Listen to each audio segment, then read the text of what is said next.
Ikhwan, Assalamualaikum warahmatullahi wabarakatuh.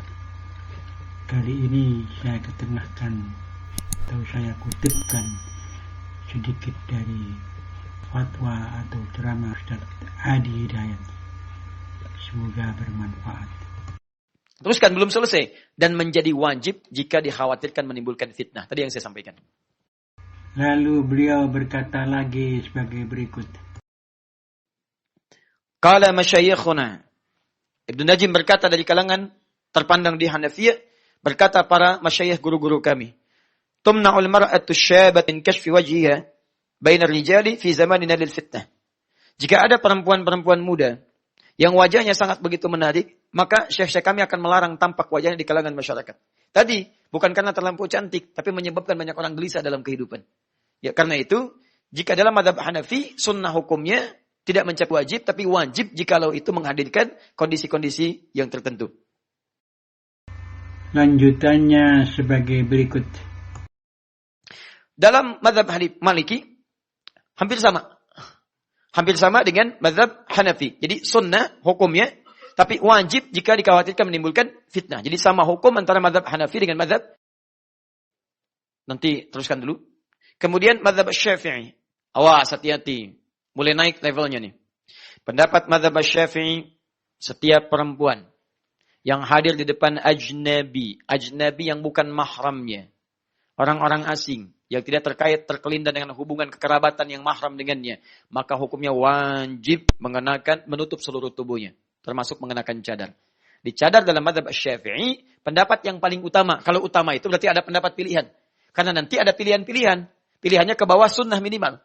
Tapi pendapat yang paling mukhtar, yang paling dipilih dalam mazhab Syafi'i itu wajib perempuan bercadar.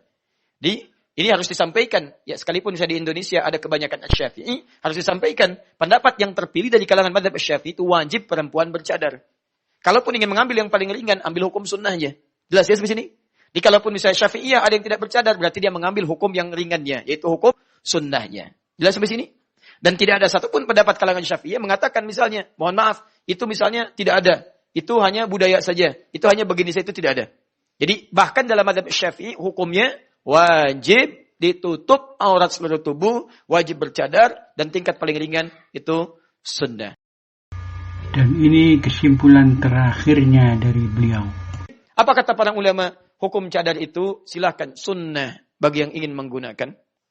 Kalau ingin merasa menutup bagian dari dirinya, atau ingin merasa meningkatkan kadar keimanannya, tapi pun kalau tidak kemudian digunakan, tidak berdosa bagi dirinya. Karena sunnah itu dikerjakan berpahala, tidak digunakan pun tidak menghadirkan dosa bagi dirinya. Jadi yang bercadar dari sini akan baik bagi dirinya. Yang tidak bercadar pun baik pula jika ia pandang dengan itu nyaman bagi dirinya. Tapi barangkali tidak lebih banyak pahala digunakan dengan yang bercadar. Tapi tidak berhukum dosa pada dirinya. Paham? Baik.